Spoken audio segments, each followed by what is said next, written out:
गांव सोहनपुर में एक मेहनती किसान रामलाल रहता था। रामलाल का जीवन कठिनाइयों से भरा हुआ था।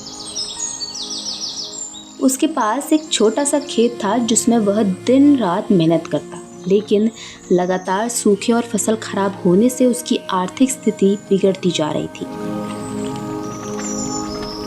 एक दिन गांव में एक बुजुर्ग अनुभवी बाबा आए।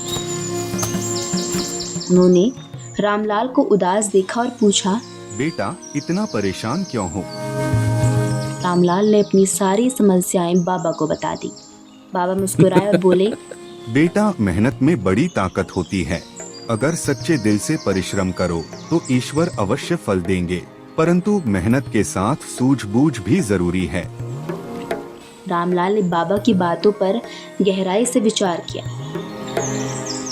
उसने अपने खेत में नए तरीके से फसल बोने का निश्चय किया। उसने मिट्टी की जांच कराई और विशेषज्ञों से परामर्श लिया। गांव के कुछ लोगों ने उसका मजाक भी उड़ाया, लेकिन रामलाल ने हार नहीं मानी।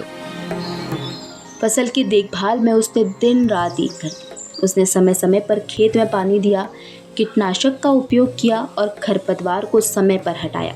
उसकी पत्नी गीता ने भी उसके साथ दिया और घर के कामों में मदद की। कुछ महीने बाद जब फसल पककर तैयार हुई तो रामलाल की मेहनत रंग लाई।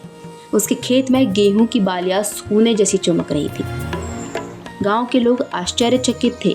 जिसने उनका मजाक उड़ाया वो अब उसकी तारीफ कर रहे थे।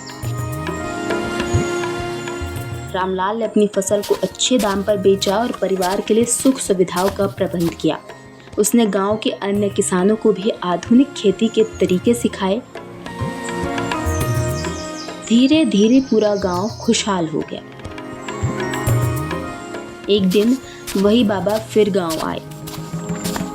रामलाल ने उन्हें आदरपूर्वक प्रणाम किया और कहा, बाबा, आपकी सीख ने मेरी दुनिया बदल दी। बाबा मुस्कुराते हुए बोले, बेटा मेहनत और समझदारी का संगम ही सफलता की कुंजी है। तुमने सिर्फ मेहनत नहीं की बल्कि सही दिशा में मेहनत की।